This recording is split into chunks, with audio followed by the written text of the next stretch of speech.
आमचा महाआघाडीचा फॉर्म्युला तयार आहे आणि तो लवकरच आपल्याला जागा वाटपाच्या बद्दलचा निर्णय आपल्याला करणार आहे। आमच्यामध्ये कुठलाही वाद नाही आणि खरा वाद तर जे तुम्ही महायुतीचं नाव सांगितलं तिथंच वाद जास्त आहे।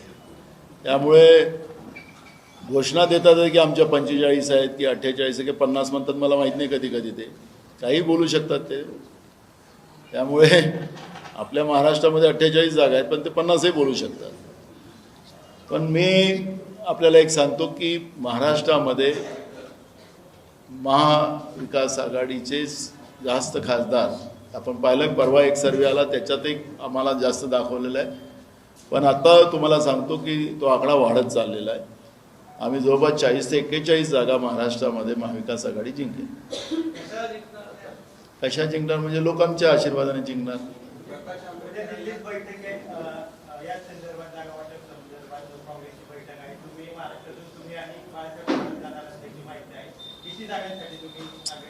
उद्याची मीटिंग जी आहे ती न्याय यात्रा राहुलजींची सुरू होते आहे त्याच्यावर आहे आणि जागा वाटपाच्या बद्दलचं जे विशेष करून जिथे जिथे आघाडी आहेत त्या ठिकाणी त्यासाठी आमच्या केंद्रीय नेतृत्वाने समिती केलेली आहे। आदरणीय आपल्या महाराष्ट्राचेच केंद्रातले आमचे नेते मुकुल वासनिक साहेबांच्या अध्यक्षतेखाली एक कमिटी तयार केलेली आहे। यामध्ये अशोक गहलोत साहेब आहेत, छत्तीसगडचे माजी मुख्यमंत्री बघेल साहेब आहेत, आपले इथले प्रभारी होते मोहन प्रकाशजी आहेत आणि त्या कमिटीच्या समोर आम्ही राज्यातले सगळे प्रमुख लोक जाऊन पण आम्ही 4 दिवसाच्या पहिलेच त्यांना महाराष्ट्रातल्या सगळ्या राजकीय परिस्थितीबद्दल अवगत करून घेतलं आणि उद्याच्या मीटिंगमध्ये सुद्धा त्या पद्धतीची एक हलकी चर्चा होईल। आणि मला असं वाटतं की व्यवस्थित मी सुरुवातीला सांगितलं की महाराष्ट्रामधलं आघाडीचं जे सूत्र आहे ते एकदम शांततेनं पूर्णत्वात जाईल। मला पक्षाने आदेश दिला तर ते मी लढेल, मला काय, मी शिपाई आहे पक्षाचा, त्याच्यामुळे मी लढणार की नाही लढणार हे माझा निर्णय नाही, माझ्या पक्षश्रेष्ठीचा निर्णय राहणार। पुण्याचा उमेदवार तुम्हाला लवकरच आम्ही उमेदवार पण जाहीर करू।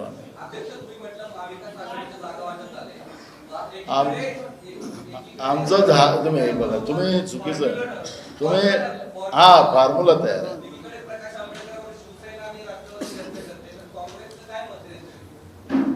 परवा पवार साहेबांचा मला फोन आलेला होता, प्रकाश आंबेडकरजी पवार साहेबांना भेटले, त्याच्यानंतर पवार साहेबांचा 1 तारखेला मला फोन आला आणि त्यांनी सांगितले की प्रकाश आंबेडकरजी माझ्याकडे आलेले होते, अशा पद्धतीची चर्चा झाली, आपण बसू। तर मी म्हणालो की खरगे साहेबांच्या अध्यक्षतेखाली आपण दिल्लीतच बसू, उद्धव ठाकरे साहेब राहतील, पवार साहेब राहतील आणि आंबेडकर साहेब राहतील, आम्ही दिल्लीत बसू। त्यांनी ते मान्य केलं आणि आता पवार साहेब सांगितलं की माझं 3 आणि 4ला त्यांच्या पक्षाचं अधिवेशन आहे शिर्डीमध्ये, तर मी 2 दिवस तिथं आहो। त्याच्यानंतर आणि मी उद्या दिल्लीत आहे। पवार साहेबांचा हा मेसेज मी उद्या आदरणीय खरगे साहेबांनाही देणार, आदरणीय राहुलजींना पण देणार आणि त्या पद्धतीची त्या ठिकाणी मीटिंग करून आम्ही सकारात्मक, आम्ही कुठेही जे कोणी BJPच्या विरोधात आमच्यासोबत यायला तयार असेल त्यांना सोबत घेऊन चालणं ही काँग्रेसची भूमिका आहे। आम्ही सकारात्मक आम्ही काय सांगितलं आता पवार साहेबांना ते भेटलेत, उद्धव ठाकरे साहेबांशी नाही भेटलेत, त्यांचं अलायन्सच आहे उद्धव ठाकरे साहेबांबरोबर। आता आम्ही पण सांगितलं सगळ्यांना, विरोध कोण करताय?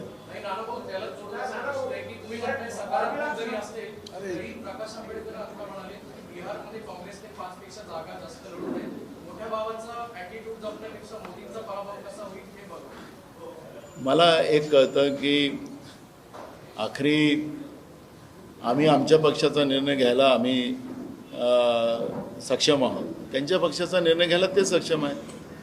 आखरी ज्यावेळेस बसू त्यावेळेस चर्चा करू, मीडियाच्या समोर ह्या चर्चा होऊ शकत नाही असं मला वाटतं। आंबेडकर साहेब मोठे आहेत, त्यांच्याबद्दल मला वक्तव्य करण्याचा काही अधिकार नाही।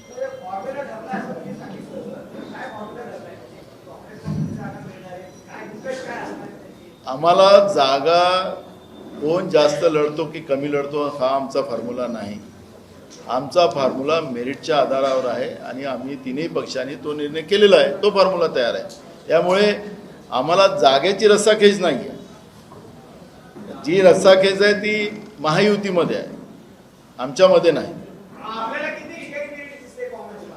ते आम्ही तुम्हाला लवकरच आम्ही सांगू ना.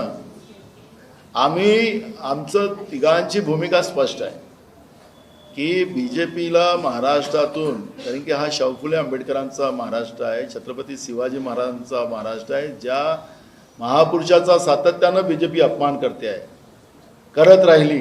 त्यांचे तत्कालीन राज्यपालांनी सुद्धा आज सावित्रीबाई फुल्यांचा जन्मदिवस आपण साजरा करतो आहे. या सावित्रीबाई फुल्यांचाही अपमान तत्कालीन राज्यपाल भगतसिंग कोश्यारीने केलेला हा महाराष्ट्र विसरलेला नाही आहे. त्याच्यामुळे योग्य वेळेवर या सगळ्या मी काढणार नाही त्या सगळ्या गोष्टी, त्या आम्ही योग्य वेळेवर सगळ्या काढू. आणि म्हणून या महाराष्ट्राची संस्कृती आणि परंपरा याला राखून ठेवणं हे आमचं दायित्व आहे आणि आमच्या आघाडीने आम्ही तो निर्णय केलेला आहे. ते आम्ही योग्य वेळेत दिसेल ना तुम्हाला. सगळे मेरिटवर.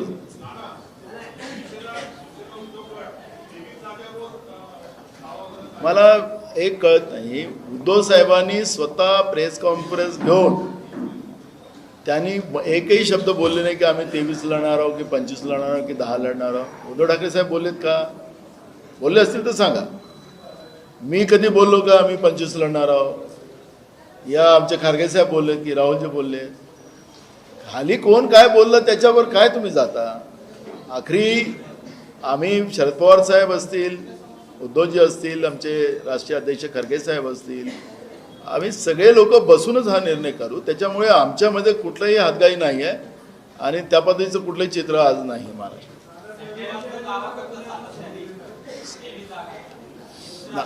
त्याच्यानंतर उद्धव साहेबांनी मिटिंग घेतली, प्रेस कॉन्फरन्स घेतली. उद्धव साहेबांनी त्याच्यानंतर सांगितलं, पहिले 23च्या पहिले नाही सांगितलं. 23च्या नंतर उद्धव साहेबांनी मिटिंग घेऊन सांगितलेलं आहे. त्याच्यामुळे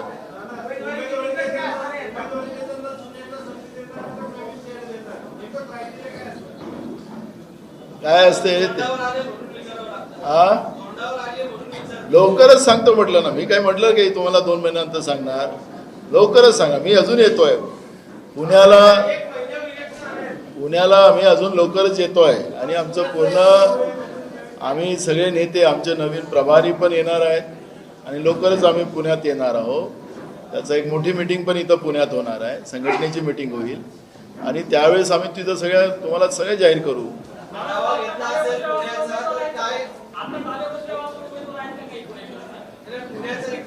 काही मैदानात आहेत, काही इथं आहेत. आता कसं सांगता येईल मला? यस, सांगू ना. ते लोकांचा मी बघायची सांगितलं की लोक आशीर्वाद देणार आहे. मी लोकांचा मेरिट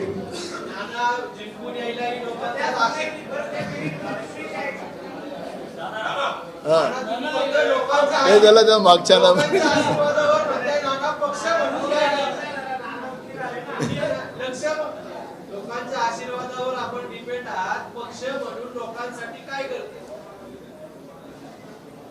एक काँग्रेसनी, मी इतिहासात जाणार नाही, पण काँग्रेसनी 60 वर्षामध्ये या देशाला ज्या पद्धतीने सांभाळलेलं आहे हे तुम्हाला मला नाकारता येत. आमचं म्हणणं आहे की दावा आहे आमचा की 10 वर्षामध्ये जे आश्वासन 2014 मध्ये 2019 मध्ये भाजपनी नरेंद्र मोदीजींनी या देशाला दिले त्याच्यातलं एक तरी आम्हाला त्यांनी काम सांगा. एक सिंगल ऐका. कुठं शेतकऱ्यांचा 1.5 भाव त्यांच्या शेतीच्या मालाला वाढवून दिलं? कुठल्या 2 कोटी युवकांना नोकऱ्या दिल्या? कुठला काळा धन आणून 15 लाख रुपये दिले? ते म्हणतात की 2022 पर्यंत आम्ही सगळ्या लोकांना घरं दिली, असं त्यांचं म्हणणं आहे. त्यांचेच लोक बोलतात की आता 2022 पर्यंत लोकांना घरं दिली, आता भगवान श्रीरामाला घर बांधून दिली. माझा मुद्दा एकच आहे की सिंपल आहे, काँग्रेस सकारात्मक विचाराने जनतेपर्यंत जाणार आणि आम्ही जो शब्द देऊ तो शब्दावर जनता विश्वास करेल. आणि तुम्हाला सांगतो काँग्रेसने ज्या ज्या राज्यात शब्द दिला तो शब्द काँग्रेसने पाळला. आता आम्ही काल तेलंगणा जिंकलो, तिथं दिलेला शब्द एका पहिल्या कॅबिनेटमध्ये आम्ही त्याला सुरुवात केली. कर्नाटकमध्ये त्याच पद्धतीने केलं. पण यांचं तर काहीच नाही, इकडे घोषणा करतात आणि जुमला म्हणून सांगतात.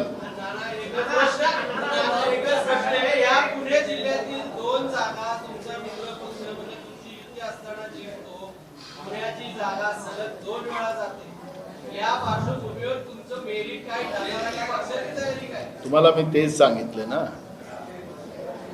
यावेळेस पुण्याची जागा काँग्रेस पक्ष जिंकेल. मी तुम्हाला आतापासून तुम्हाला एक बघा, या सभागृहामध्ये मी कसब्याच्या बद्दलचं तुम्हाला शब्द दिला होता की कसबा आम्ही जिंकतो. तुमच्यातले अनेक लोक हसले. माझं सगळ्यांच्या चेहऱ्यावर माझं लक्ष राहतं. हसले. जिंकली की नाही जागा? रवींद्र धंगेकर जिंकला की नाही? तुम्हाला आमचा फॉर्म्युला ठरला, तेव्हा आम्ही योग्य वेळ सांगू. अरे सुप्रियाताईंनी परवा सांगितलं ना, काय सांगितलं? आमचं ठरलेलं आहे म्हणून सांगितलं ना. तर मी काय मी दुसरं सांगत थोडी, आम्ही ठरलेलं आहे आमचं.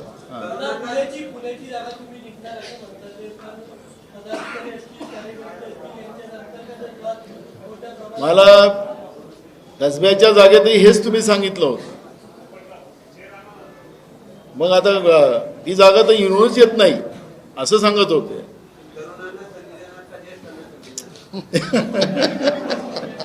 त्याला सांगेल नंतर. चला नेक्स्ट.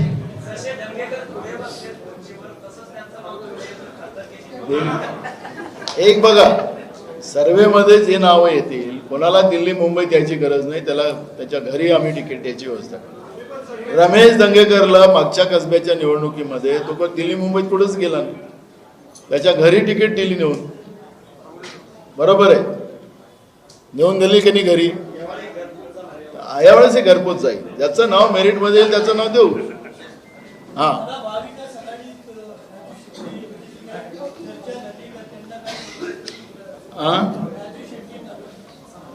अजून काही चर्चा राजू शेट्टी बरोबर चर्चा नाही झाली. आमचे बंटी पाटील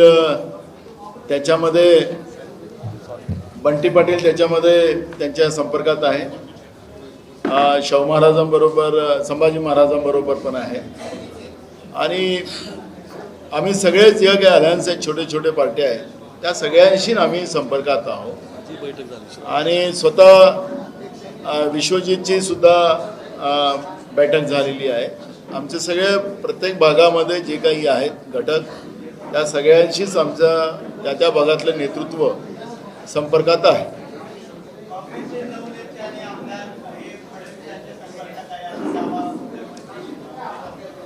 बघा, मी आताच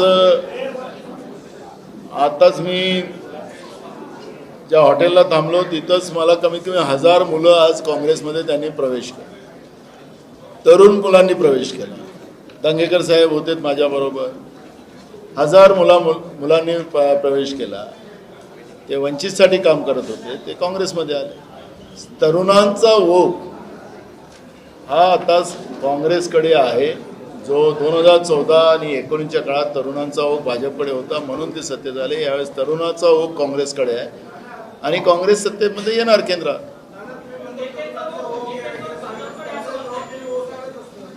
आता बघा ना, जागा नाही पाय ठेवायला. अरे बाबा, रोज पार्टीचं काम थोडी असतं. सगळ्यांना मैदानात तर असलं पाहिजे ना. मैदान, त्यालाच आम्ही लोकशाही मानणारी लोक. आम्ही कोणासारखं हुकुमशाहीवाले लोक नाही आहोत.